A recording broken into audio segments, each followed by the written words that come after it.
तमिलनाडु के मदुरै जिले में तिरुपरनकुंद्रम पहाड़ी पर सुब्रमण्यम स्वामी मंदिर का एक लंबा विवाद रहा है। यह मंदिर भगवान मुरुगन के 6 प्रमुख स्थानों में से एक है।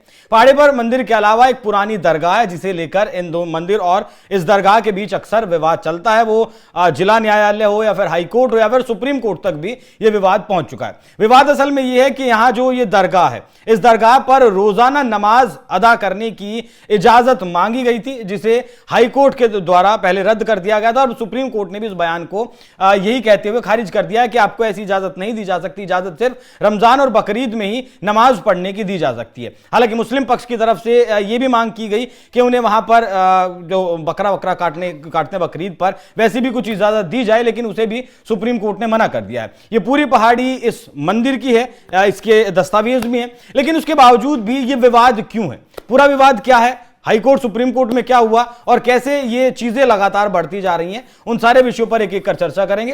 नमस्कार, मैं हूं आपके साथ अभिषेक पुंडीर और मेरे साथ मौजूद हैं वरिष्ठ सहयोगी पंकज प्रसून। सर, बहुत स्वागत आपका। पहले तो ये विवाद समझाइएगा कि विवाद क्या है और क्यों ये, मतलब जब पूरी पहाड़ी मंदिर के नाम है तो फिर ये दरगाह कहां से इसमें अचानक से आ गई? विवाद क्या है और क्या कुछ कानूनी मामला चल रहा है? अभिषेक, ये विवाद अंग्रेजों के समय का है।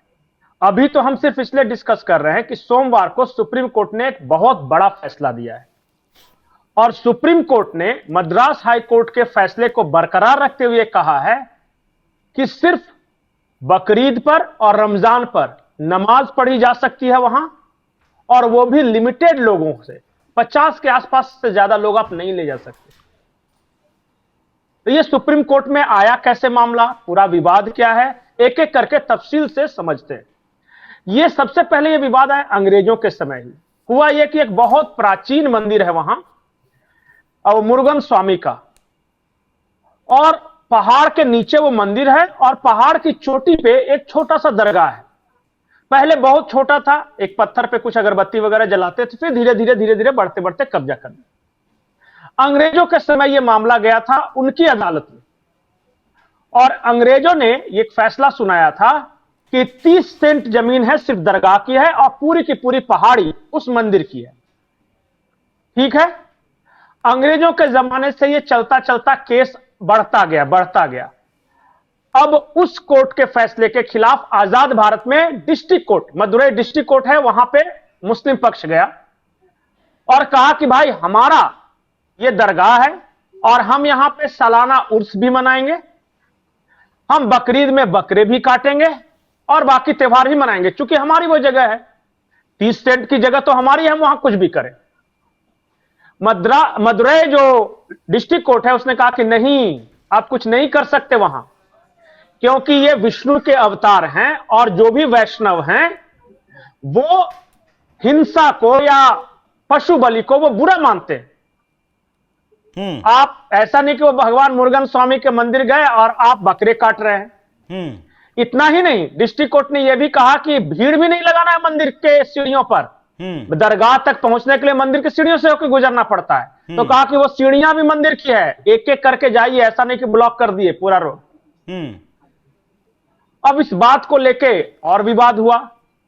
डिस्ट्रिक्ट कोर्ट के फैसले के खिलाफ मुस्लिम पक्ष फिर मद्रास हाई कोर्ट गया और हाई कोर्ट ने भी यही कहा कि पूरी की पूरी मंदिर है, मुरुगन स्वामी की मंदिर है। ठीक है, तो उन्होंने कहा कि उर्स मना सकते हैं, तो मद्रास हाई कोर्ट ने कहा कि नहीं। कहा कि भाई बकरा काट सकते हैं, कहा कि नहीं। बोला कि ईद की नमाज तो पढ़ सकते हैं, तो कहा कि नहीं, लिमिटेड लोगों के साथ। और ये फैसला आया ही था कि एक और नई बदमाशी ये हुआ कि एक नेता है वहां और उन्हें क्या किया कि मंदिर की सीढ़ियों पर वो गोश्त खा रहे थे और उसकी तस्वीर बकायदा खुद से खींच के वायरल भी करवाया कि हम देखिए ये सीढ़ियों पे गोश्त खा सकते हैं, क्योंकि गोश्त खाना हमारा संवैधानिक अधिकार है। और उस मामले में भी कोर्ट अदालत में गए, अदालत ने फिर इनको डांट लगाई, ये क्या है। फिर आया शरद पूर्णिमा, और शरद पूर्णिमा में क्या होता है कि बहुत पुरानी प्रथा है वहां दीप जलाने की, और मंदिर से थोड़ी सी ऊंचाई पर एक दीपम है वहां पे, चोटी के ऊपर है, वो बिल्कुल चोटी के ऊपर है। हाँ बिल्कुल चोटी के ऊपर है। तो हिंदू पक्ष गया कि हम दीपम जलाना चाहते हैं क्योंकि हमारी ये सदियों पुरानी परंपरा है। तो मद्रास हाईकोर्ट के जज हैं जस्टिस स्वामीनाथन ने कहा कि आप जलाओ, आपका ये अधिकार है, आप पूजा करो, जलाओ, सब कुछ आपका है। मद्रास हाईकोर्ट के फैसले के बावजूद जो तमिलनाडु की सरकार है उन्होंने धारा 144 लगा दिया और हिंदू संगठन आ गए वहां पे कि हम तो मनाएंगे भाई, कोर्ट का फैसला हमारे पास है। तो तमिलनाडु सरकार ने कहा कोर्ट की ऐसी की तैसी, हम तो भाई लॉ एंड ऑर्डर का इशू है, हम नहीं करने देंगे। हिंदू पक्ष ने कहा कि लॉ एंड ऑर्डर का इशू कैसे हो गया? उन्होंने कहा कि तुम दिए जलाओगे, उससे धुआं उठेगा, ऊपर मजार है, उनको कष्ट होगा, दो चार नमाजी बैठे मजार में रोशनी जाएगी। हाँ, मजार में रोशनी जाएगी, धुआं रोशनी जाएगी, ये देखिए कहां तक। बिल्कुल। हाँ, अब इसके खिलाफ भी हिंदू पक्ष फिर से मद्रास हाईकोर्ट पहुंचा। तो उन्होंने कहा कि एक जस्टिस श्रीमती हैं, उनकी अदालत में ये गया, उन्होंने कहा कि नहीं भाई, वो फैसला बेंच का फैसला था, वो तो सही है, तो दीपम जलाना भी इनका अधिकार है। कुल मिलाके तमिलनाडु की सरकार बार बार किसी भी तरह पूजा पाठ रुक जाए, किसी तरह ये दीपम नहीं जला सके, इस बात को लेकर अड़ी हुई थी, पुलिस वहां अड़ी हुई थी। इसी साल फरवरी में वहां इशू नोटिस जारी किया वहां के कमिश्नर को कि भाई आप क्यों नहीं पूजा करने दे रहे हैं? उन्होंने कहा लॉ एंड ऑर्डर का इशू है, बोले कि आपसे नहीं संभल रहा है, हम अपने सीआईएसएफ जो कि कोर्ट की सुरक्षा में तैनात है उनको भेजते हैं, देखते हैं कैसे लॉ एंड ऑर्डर का इशू आया। और फिर जब ये फटकार लगी, माफी मांगी, अब एक इमाम हुसैन वहां थे, वो चले आए सुप्रीम कोर्ट। और सुप्रीम कोर्ट में इस बात को गेस करने के लिए एक भी पैसे नहीं है कि उनका वकील कौन होगा। My dear Prashant Bhushan. अब प्रशांत भूषण जब सुप्रीम कोर्ट में आए तो उन्होंने कहा कि 30 सेंट जमीन तो इनकी है, वहां तो ये कुछ भी कर सकते हैं। और फिर यह भी कहा कि अगर वहां बकरा का बलि होता है तो भाई इससे लॉ एंड ऑर्डर की समस्या नहीं उत्पन्न होगी। तमिलनाडु सरकार ने अंडरटेकिंग दी सुप्रीम कोर्ट में। अब सुप्रीम कोर्ट का कहना है कि जी जब दीप जलाने से लॉ एंड ऑर्डर की समस्या हो रही थी और बकरा काटने से लॉ एंड ऑर्डर की समस्या नहीं हो गई, प्रशांत भूषण साहब ने तर्क दिया कि वहां बकरीद में बकरा कटने से लॉ एंड ऑर्डर की समस्या नहीं होगी और तमिलनाडु सरकार से कहवाया। तमिलनाडु सरकार ने कहा नहीं जी, बिल्कुल नहीं समस्या होगी। अब जरा सोचिए कि पूरी पहाड़ी मंदिर का दीप वो जलाने से लॉ एंड ऑर्डर की समस्या हो रही थी और उस पवित्र पर्वत पे बकरे काटने से, पशु बलि से लॉ एंड ऑर्डर की समस्या नहीं होगी। तमिलनाडु सरकार को समझ लीजिए कैसे काम कर रही है। सुप्रीम कोर्ट ने कहा कि यह सब बकवास बंद करो, वहां सिर्फ नमाज की इजाजत है, वो भी परिसर के अंदर, और वो भी सिर्फ रमजान और बकरीद को, इससे ज्यादा तुम्हारा कोई हक नहीं। अब जरा ये तो पूरा विवाद हो गया, समझ में आ गया। अब जरा तमिलनाडु सरकार को यह कीजिए। तमिलनाडु की सरकार से मद्रास हाईकोर्ट ने पूछा था कि जब मंदिर के अधिकारों का हनन हो रहा है तो मंदिर ट्रस्ट क्या कर रही थी, उसने क्यों नहीं ऑब्जेक्शन फाइल किया? ये एक प्राइवेट आदमी क्यों कर रहा है ये केस? वहां पे एक झोल कर दिया तमिलनाडु की सरकार ने। तमिलनाडु में जितने मंदिर हैं उन सब के ट्रस्ट को खत्म करके और अपना एक एग्जीक्यूटिव ऑफिसर बैठा दिया निगरानी के लिए। और वो सरकारी आदमी, तमिलनाडु सरकार का आदमी, उस एग्जीक्यूटिव ऑफिसर का सिर्फ यही काम है कि किसी तरह मंदिर के पूजा पाठ में बाधा डाले। आप तमिलनाडु के मंदिरों के अलग अलग किस्से सुन रहे होंगे। कहीं तमिलनाडु की सरकार करिए स्विमिंग पूल बना देंगे, कहीं कह रही है कि मंदिर की जमीन पर हम कुछ दूसरे तरह की एक्टिविटीज करेंगे, टूरिज्म डेवलप करेंगे।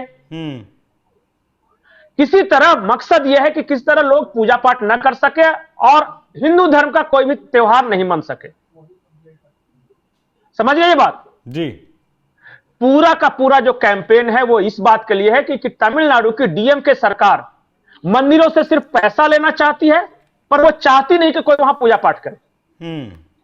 एक और नैरेटिव चला इन लोगों ने जी।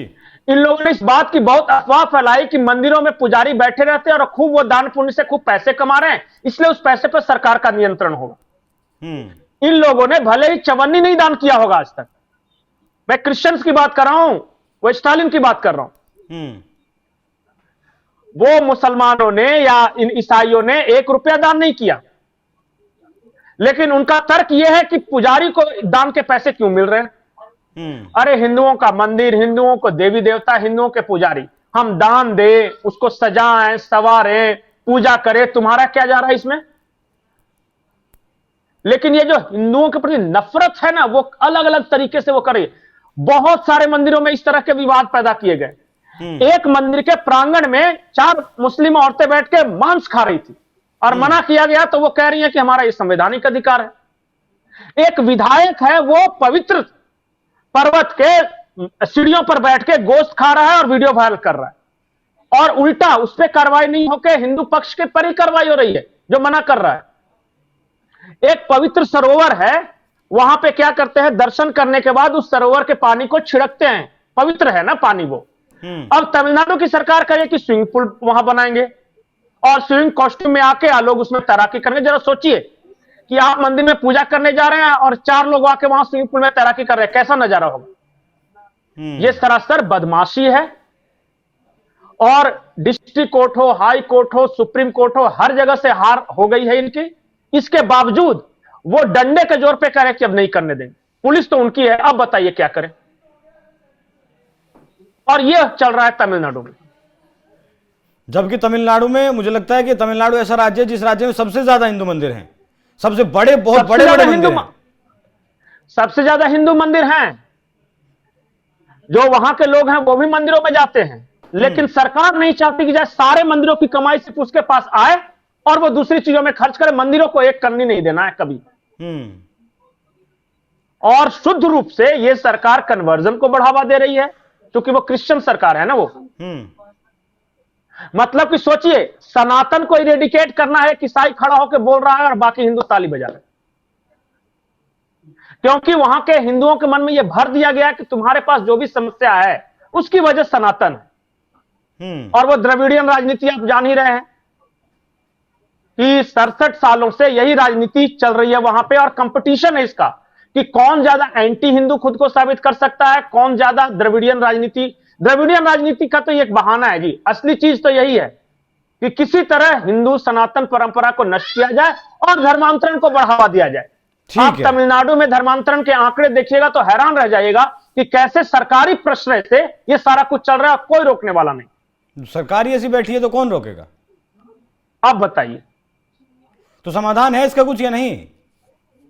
समाधान यही है, सारा कोर्ट तो कह दिया, कोर्ट तो कह दिया, सुप्रीम कोर्ट कह दिया, हाई कोर्ट कह दिया, डिस्ट्रिक्ट कोर्ट कह दिया, सारे कोर्ट में हिंदू पक्ष जीत गया है। इसके बावजूद क्योंकि लाठी उनका है, डंडा उनका है, पुलिस उनकी है, तो वो अड़े हुए परेशान करते हैं भक्तों को। जो मंदिर जानते हैं उनको हिकारत की नजर से देखते हैं, उनका अपमान किया जाता है।